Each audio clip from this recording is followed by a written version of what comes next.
பொருளோடு புகழைத் தந்து போற்றிடும் வாழ்வைத் தந்து வருங்காலம் அனைத்தும் செல்வம் வரும் காலம் ஆக்கி வைத்து பெருமைகள் வழங்க வேண்டும், பேரருள் கூட்ட வேண்டும்.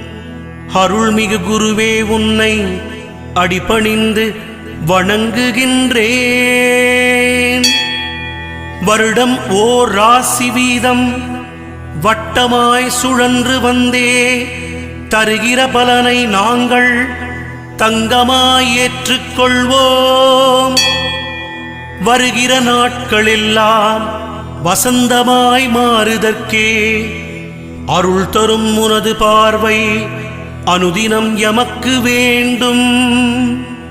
குருவே நீ பார்த்தால் போதும் கோடியாய் நன்மை சேரும்.